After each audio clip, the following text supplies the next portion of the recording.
చిరంజీవి గారు సురేఖ్ గారిని ఒకసారి రమ్మంటే కారు పోర్టుకోలోకి వెళ్ళి భార్యాభర్తలు వచ్చి ఇన్వైట్ చేసి లోన తీసుకెళ్లారు.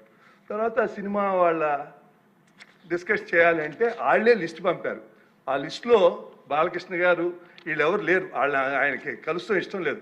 ఆయన ఎవరిని కలవకుండా రాజకీయాల్లో సంబంధం లేకుండా డిగ్నిఫై వేరేగా ఉన్న ప్రభాస్ గారిని అలాగే మహేష్ బాబుని రాజమౌళి గారిని రమ్మన్నారు. చిరంజీవి గారు వాళ్ళందరినీ రమ్మన్నారు. తనకు జరిగినట్టే ట్రీట్మెంట్ అని వాళ్ళు రామన్నారు. రావంటే కూడా బతిమాలి ఆయనకున్న మొహాటంతో వస్తే ఫస్ట్ షాక్ గేట్ దగ్గర కారు ఆపేశారు. అందరూ దిగి నమ్మన్నారన్నారు. అదేంటి అనుకుని వెళ్ళారు. లోన సెకండ్ షాక్ ఇంత పెద్దాన్ని పిలిచి ముందు పోసాని మురళీకృష్ణ ఇట్టంటాను కూర్చోబెట్టి అనుకున్నారు. మూడో షాక్ సీఎం గారు మిమ్మల్ని కలవట్లేదు, సినిమాటోగ్రఫీ మంత్రి వచ్చి మీకు చెప్తారన్నారు. అప్పుడు చిరంజీవి గారు కొంచెం గట్టిగానే ఏంటి మీరు పిలిస్తే మేము వీళ్ళందరినీ తీసుకొస్తే ఆయన రానంటారంటే వచ్చారు. వస్తే ఆయన మంచిగా పెద్దగా ఆయన ఒక రిక్వెస్ట్ చేస్తే, ఒక నిమిషం మీరు తండ్రి లాంటి వాళ్ళు సినిమా ఇండస్ట్రీని జాగ్రత్తగా చూసుకోవాలి, అది బయటికి రిలీజ్ చేసి ఎంత అవమానం చేశారని. ఇంతకన్నా సాడిస్ట్ మెంటాలిటీకి ఇంకేం ఎగ్జాంపుల్ కావాలి? వాళ్ళని అవమానం చేయాలా? వాళ్ళు బతుకు వాళ్ళు ఎవరు సంబంధం లేకుండా ఉన్నారు. సభ్యులు కామినేని శ్రీనివాసరావు మాడుతూ అప్పుడు అందరూ ఇండస్ట్రీ కలవడానికి వెళ్ళినప్పుడు సైకో గారిని చిరంజీవి గారు గట్టిగా అడిగితే అప్పుడు ఈయన వచ్చాడంది అబద్ధం. గట్టిగా ఎవడు అడగలేదు అక్కడ. అది మీరు అన్నారు ఇందాక, ఏదో గట్టిగా అడిగితే ఈయన వచ్చాడు మళ్ళీ కలవడానికి, లేకపోతే ఏదో సినిమాటోగ్రఫీ మినిస్టర్ని కలవమన్నారు అని. ఏంటంటే అడినా అండి అవి మిగతాన్ని ఓకే, అవమానించడం ఆయన ఓకే, ఏదో ఆయన పెద్ద గట్టిగా చెప్తే ఆయన దిగి వచ్చాడంట కలవడానికి, లేకపోతే సినిమాటోగ్రఫీ మినిస్టర్ని కలవమన్నా అంట. మనం కూడా నాకు ఇన్విటేషన్ వచ్చింది ఇక్కడ ఫిల్మ్ డెవలప్మెంట్ ఒక లిస్ట్ తయారు చేయమని. నాది 9వ పేరు వేశారు. అది ఎవరో ఈయన నేను అడిగాను కూడా, దుర్గేష్ గారిని కూడా అడిగాను, గౌరవ సినిమాటోగ్రఫీ మంత్రి పేరు కూడా అడిగాను నేను, ఎవడో అడిగేసిందని. The respect a human being, even be opposition or us. 9వ పేరు వేశారు. ఇదే అదేదో గట్టిగా ఎవడు అడిగాడు, గట్టిగా అడిగితే పంపించారు లోపలికి, వచ్చాడు ఈడు కలవడానికి. Sorry, I want to clarify this. No, very good. ఇందాక గౌరవ శాసనసభ్యులు కామినేని శ్రీనివాసరావు మాడుతూ రైట్ చూస్తున్నాం కదా, బాలకృష్ణ గారు చేసినటువంటి వ్యాఖ్యలు ఇవి. కొంచెం ఆయన చాలా ఘాటుగా మాట్లాడినటువంటి పరిస్థితి మనకు కనిపిస్తుంది. ఈ నేపథ్యంలోనే చిరంజీవి గారు దీనికి రిప్లై ఇచ్చే ప్రయత్నం చేశారు. బట్ బిఫోర్ దాట్ ఒకసారి నేను ఈ అంశానికి సంబంధించి బాలకృష్ణ గారు చేసినటువంటి వ్యాఖ్యలు, బాలకృష్ణ గారు జగన్మోహన్ రెడ్డి గారిని ఉద్దేశిస్తూ సైకో అంటూ వ్యాఖ్యలు చేసిన నేపథ్యంలో అసెంబ్లీలో అంబటి రాంబాబు గారు, వైసీపీ సీనియర్ నాయకులు అంబటి రాంబాబు గారు రెస్పాండ్ అయ్యారు. ఒక ట్వీట్ కూడా చేశారు. ఆయన శ్రీ నందమూరి బాలకృష్ణ ప్రపంచంలోనే అతిపెద్ద సైకో అంటూ ఆయన కామెంట్ చేశారు. కావాలంటే సర్టిఫికేట్ ప్రొడ్యూస్ చేస్తా అంటూ అంబటి గారు చేసినటువంటి కామెంట్, ఆయన చేసినటువంటి ట్వీట్ నేను మీకు స్క్రీన్ మీద చూపిస్తున్నాను. శ్రీ నందమూరి బాలకృష్ణ గారు ప్రపంచంలోనే అతిపెద్ద సైకో అంటూ ఆయన కామెంట్ చేశారు. కావాలంటే సర్టిఫికేట్ నేను ప్రొడ్యూస్ చేస్తా అంటున్నారు. జగన్మోహన్ రెడ్డి గారిని ఉద్దేశిస్తూ బాలకృష్ణ గారు చేసినటువంటి వ్యాఖ్యలు కౌంటర్గా ఇప్పుడు అంబటి గారు చేసినటువంటి వ్యాఖ్యలు మనం చూస్తున్నాం. ఇటు రాజకీయంగాను ఇటు సినిమా ఇండస్ట్రీలోనూ ఇప్పుడు అసెంబ్లీలో చోటు చేసుకున్నటువంటి పరిణామం చాలా పెద్ద చర్చనీయాంశంగా మారుతోంది. ఓవైపు చిరంజీవి గారు తప్పనిసరి పరిస్థితుల్లో దీనికి సంబంధించి రిప్లై ఇవ్వాల్సినటువంటి సందర్భం వచ్చింది. ఎందుకంటే ఆయన కనుక రిప్లై ఇవ్వకపోతే ఖచ్చితంగా ఆయన ఓకే అంటే ఇప్పుడు చేసినటువంటి కామెంట్స్ను ఆయన కూడా అగ్రీ చేసినట్లు అవుతుంది. అంటే ఆయన అవమానించారు, సినిమా పెద్దలను పిలిచి అవమానించారు జగన్మోహన్ రెడ్డి గారు అనే కామెంట్కి ఆయన అగ్రీ చేసినట్లు అవుతుంది. అందుకని ఆయనకు ఎక్స్ప్లెనేషన్ ఇచ్చారు. ఇప్పుడు ఆయన ఎక్స్ప్లెనేషన్ ఇవ్వడం వల్ల ఇన్ని రోజులుగా సినిమా పెద్దలను అవమానించారు, చిరంజీవి గారిని అవమానించారంటూ చాలామంది ఇంక్లూడింగ్ పవన్ కళ్యాణ్ గారితో సహా చేసినటువంటి కామెంట్స్ అన్నిటికీ ఆయన సమాధానం చెప్పినట్లుగా అయింది. నేను మీకు చూపించే ప్రయత్నం చేస్తున్నాను స్క్రీన్ మీద చిరంజీవి గారు చేసినటువంటి ప్రెస్ నోట్లో ఆయన రిలీజ్ చేసినటువంటి ప్రెస్ నోట్లో ఈ అంశంలో నా పేరు ప్రస్తావనకు వచ్చింది కాబట్టి నేను ప్రజలకు వివరణ ఇవ్వదలిచాను.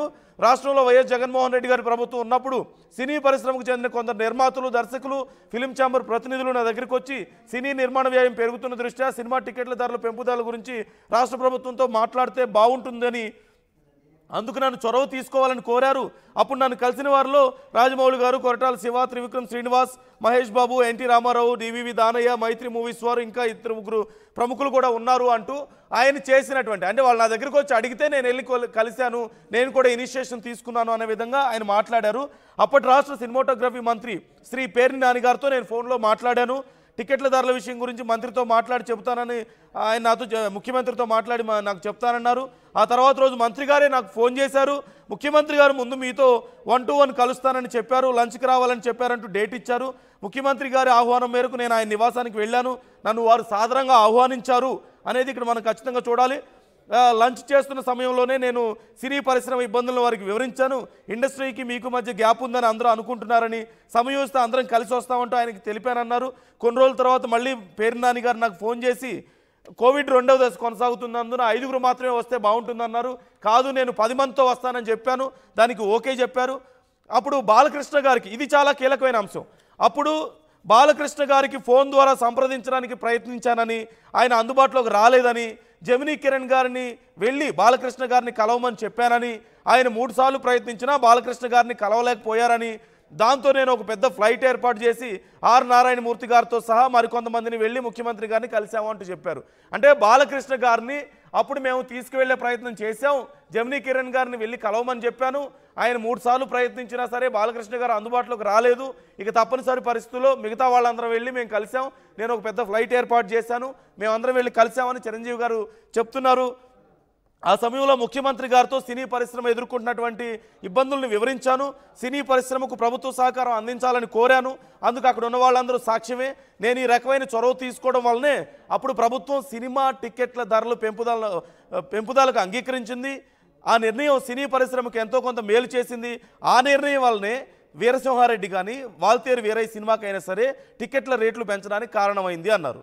తద్వారా ఇటు నిర్మాతలు, అటు డిస్ట్రిబ్యూటర్లు, ఎగ్జిబ్యూటర్లకు లాభం చేకూరింది. నేను రాష్ట్ర ముఖ్యమంత్రితోనైనా సామాన్యుడితోనైనా నా సహజసిద్ధమైన ధోరణితోనే గౌరవం ఇచ్చిపుచ్చుకునే విధానంలోనే మాట్లాడతాను. నేను ప్రస్తుతం ఇండియాలో లేను కనుక పత్రికా ప్రకటన ద్వారా జరిగినటువంటి వాస్తవాన్ని అందరికీ తెలియజేస్తున్నాను అంటూ చిరంజీవి గారు రిలీజ్ చేసినటువంటి పత్రికా ప్రకటనని నేను మీకు చదివి వినిపించాను. ఇందులో చాలా కీలకమైన అంశాలను ఆయన ప్రస్తావించారు. ఒకటి, చాలా గౌరవంగానే మాట్లాడారు అనే విషయాన్ని చెప్పారు. తమను ఎక్కడ అవమానించారనే విషయాన్ని ఎక్కడా ప్రస్తావించలేదు. పేర్ని నాని గారు మాట్లాడారు, ముందుగా 1-to-1 కలిశాను, ఆ తర్వాత మళ్ళీ వచ్చి మిగతా 5 రమ్మంటే మేము 10 మంది వెళ్ళాం, కరోనా కారణంగా 5 రమ్మన్నారు, కానీ మేము 10 మంది వస్తామంటే ఓకే అన్నారు. ఆయన భోజనం చేస్తున్న సమయంలోనూ మిగతా సమయంలోనూ ఆయనకి నేను ఎక్స్ప్లెయిన్ చేశాను. ఆ తర్వాత సినిమా రేట్లు పెంచుకోవడానికి, టికెట్ల రేట్లు పెంచుకోవడానికి అవకాశం కల్పించారు. దానివల్లనే అటు వీరసింహారెడ్డికైనా వాల్తేరు వీరయ్యకైనా సరే టికెట్ల రేట్లు పెరిగాయి అంటూ చిరంజీవి గారు ఇందులో మెన్షన్ చేశారు. అసలు ఇదంతా ఎందుకు చెప్పాల్సి వచ్చింది? అక్కడ అసెంబ్లీలో ఆయన పేరు ప్రస్తావించారు కాబట్టి. సో అఫీషియల్గా చిరంజీవి గారు చాలా సున్నిత మనస్కులు, ఎవరిని ఇబ్బంది పెట్టే రకంగా ఆయన మాట్లాడరు. ఒకవేళ ఆయన నొచ్చుకునే విధంగా ఎవరైనా మాట్లాడినా సరే ఆయన దానికి కూడా రిప్లై చాలా సున్నితంగానే ఇస్తారు. ఆయన వివాదాలు జోలిపోయే వ్యక్తి కాదని మనందరికీ తెలుసు. ఏ విషయాలని అంటే కాంట్రవర్సీస్ని ఆయన పబ్లిక్గా మాట్లాడే పరిస్థితి ఉండదు ఎక్కడా కూడా. సో ఏదో చిన్న చిన్న సినిమా ఈవెంట్స్లో ఆయన సరదాగా కొన్ని జోక్స్ చేస్తూ ఉంటారు తప్ప ఎక్కడా కూడా రాజకీయాల గురించి కానీ, లేదంటే ఆయన రాజకీయాల్లోంచి బయటకు వచ్చిన తర్వాత, రాజకీయాల్లో ఉన్నప్పుడు రాజకీయాల గురించి, రాజకీయ నాయకుల గురించి ఎప్పుడు తప్పుగా మాట్లాడింది లేదు. బయటకు వచ్చిన తర్వాత కూడా ఆయన ఎక్కడా కూడా రాజకీయాల గురించి ప్రస్తావన తీసుకురాలేదు, రాజకీయ నాయకుల గురించి తప్పుగా మాట్లాడలేదు. చిరంజీవి గారి మనస్తత్వం గురించి మన అందరికీ తెలిసిందే. మరోవైపు బాలకృష్ణ గారు ముక్కుసూటితనం ఉంటుంది బాలకృష్ణ గారి దగ్గర. ఆయన కొంత చిన్నపిల్లాడి మనస్తత్వం, కొంచెం కోపం ఎక్కువగా ఉంటుందని ఇండస్ట్రీలో అందరూ చెప్పుకుంటూ ఉంటారు. సో ఈరోజు అసెంబ్లీలో కామినేని గారు చేసినటువంటి వ్యాఖ్యలకు ఆయన ఎక్స్ప్లెనేషన్ ఇచ్చే ప్రయత్నం చేశారు. ఆయన కూడా ఇంటెన్షనల్గా ఏదైనా అగ్రెసివ్గా మాట్లాడారా అనేది మనం అనలేము. కానీ ఆ సందర్భంలో అప్పుడు జరిగినటువంటి అవమానం గురించి వాటిని ఎక్కడా నేను డినే చేయడం లేదని చెప్పారు క్లియర్గా. అప్పుడు అవమానాలు జరిగినాయని చెప్పి కామినేని గారు అన్నప్పుడు నేను ఎక్కడా డినే చేయడం లేదు అంటూ బాలకృష్ణ గారు చెప్పారు. అంటే అవమానం జరిగిందని ఆయన చెప్పారు. At the same time Chiranjeevi గారు మాట్లాడితేనే ఆయన దిగొచ్చాడా ఆ కోణంలో మాట్లాడడం మాత్రం కొంతమంది మెగా అభిమానుల్ని కొంత హర్ట్ చేస్తున్నట్లుగా కనిపిస్తుంది. మెగా అభిమానులు చాలామంది రెస్పాండ్ అవుతున్నారు. ఈ నేపథ్యంలోనే మరోవైపు జగన్మోహన్ రెడ్డి గారిని ఉద్దేశిస్తూ కూడా బాలకృష్ణ గారు చేసినటువంటి వ్యాఖ్యలు ఇప్పుడు చర్చనీయాంశంగా మారాయి. వైసీపీ కూడా దీని గురించి చాలా రెస్పాండ్ అవుతుంది. ఇప్పటికే అంబటి గారు చేసినటువంటి ట్వీట్ కూడా నేను మీకు చూపించాను. అంబటి గారు చాలా ఘాటుగా రెస్పాండ్ అయ్యారు. అట్ ది సేమ్ టైం కొంతమంది మనకి కాల్ చేసిన వాళ్ళు మాట్లాడుతున్నప్పుడు కూడా కాలర్స్ కూడా ఈ విషయంలో ఇప్పటికైనా చిరంజీవి గారు క్లారిటీ ఇచ్చినందుకు ధన్యవాదాలు అంటున్నారు. ఇన్ని రోజులు చిరంజీవి గారు క్లారిటీ ఇవ్వకపోవడం వల్ల నిజంగానే చిరంజీవి గారిని, సినిమా పెద్దల్ని జగన్మోహన్ రెడ్డి గారు అవమానించారంటూ చాలా సందర్భాల్లో మాట్లాడారు. And we must not forget, గతంలో పవన్ కళ్యాణ్ గారు కూడా ఈ విషయాన్ని చాలాసార్లు ప్రస్తావించారు. పవన్ కళ్యాణ్ గారు సైతం మా అన్నయ్యని అవమానించారు అన్నట్లుగా మాట్లాడడం కానీ, సినిమా పెద్దలను పిలిపించుకొని అవమానించారు అన్నట్లుగా మాట్లాడినటువంటి సందర్భాన్ని మనం చూసాం. ఇప్పుడు చిరంజీవి గారు ఇలాంటి ఒక క్లారిటీ ఇచ్చిన తర్వాత ఎక్కడా అవమానించినట్లుగా ఆయన చెప్పలేదు. అలాగే అట్ ది సేమ్ టైం ఆయన చాలా బాగా రిసీవ్ చేసుకున్నారని, చాలా బాగా మాట్లాడారని చెప్పడానికి కూడా మనం చూడొచ్చు. ఈ నేపథ్యంలో ఇప్పుడు బాలకృష్ణ గారు చేసినటువంటి వ్యాఖ్యల మీద చాలామంది ఇటు వైసీపీ వాళ్ళు చాలా సీరియస్గా అగ్రెసివ్గా రియాక్ట్ అవ్వాల్సినటువంటి పరిస్థితి అక్కడ వాళ్ళకి వచ్చింది. అంటే వాళ్ళు మాట్లాడుతున్నారు ఇప్పటికే. మరోవైపు చిరంజీవి గారి అభిమానులు కానీ, మెగా అభిమానులు కానీ బాలకృష్ణ గారి వ్యాఖ్యల విషయంలో కొంత సీరియస్గా రెస్పాండ్ అవుతున్నటువంటి పరిస్థితి కనిపిస్తోంది. ఈ నేపథ్యంలో ఇప్పుడు బాలకృష్ణ గారు మరి దీనికి